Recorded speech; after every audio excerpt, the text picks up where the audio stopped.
Welcome to The Explainer. There's this one core challenge that every single teacher faces. How do we build assessments that actually unlock success for every student, instead of just measuring what they already know?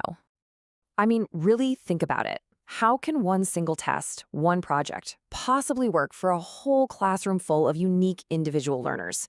It's a question that keeps a lot of us up at night, and that's exactly the challenge we're going to dive into today. All right, so here's our game plan. First, we're going to redefine what student success even means. Then, we'll explore what a differentiated approach really looks like. We're going to unpack 4 key strategies, check out the best tools for fair assessment, and finally, see how it all clicks together in the real world.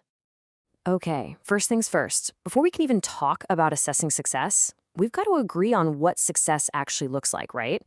And for this explainer, we're going to use the IB's Middle Years program, the MYP, as our guide. You see, with the MYP, the goal is so much bigger than just getting the right answer. It's all about supporting the whole student. It's about developing their critical thinking, fostering a can-do attitude, and really assessing deep, authentic understanding, not just their ability to remember facts for a test. So, that all sounds great, but how do we actually do that for every student? Well, the master key, the thing that unlocks all of this, is a philosophy called differentiation. And this is really at the heart of what we call universal design for learning. And listen, this is a huge distinction to make. Differentiation isn't some extra strategy you pull out when a student is falling behind. No, it's a total shift in mindset.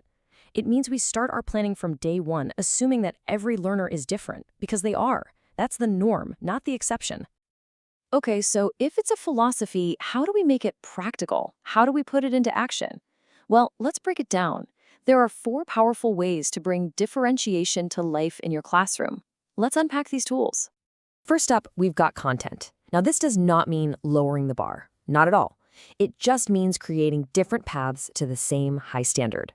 So, for example, instead of making everyone read the same chapter, maybe you offer a choice. Read the chapter, watch a documentary about it, or analyze a primary source document. The goal is the same, but the way in is personalized. Next up is process. This is all about the how of learning. It's about respecting that we all make sense of things differently.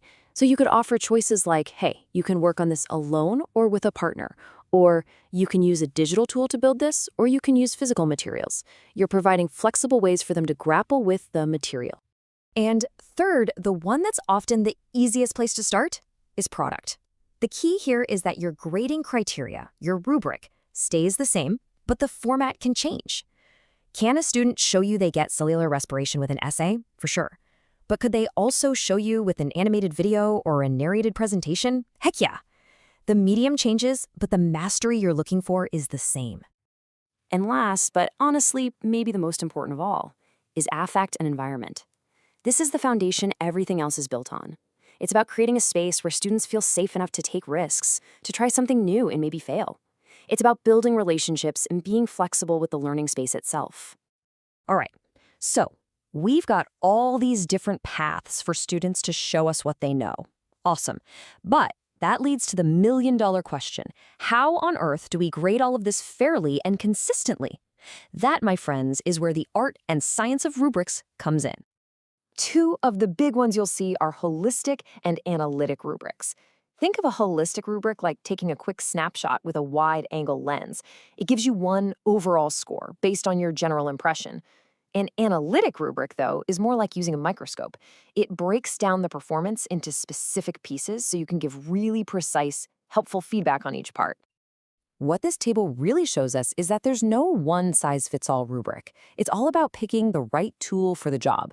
If you just need to give some quick feedback to help a student improve, something like a single-point rubric is fantastic.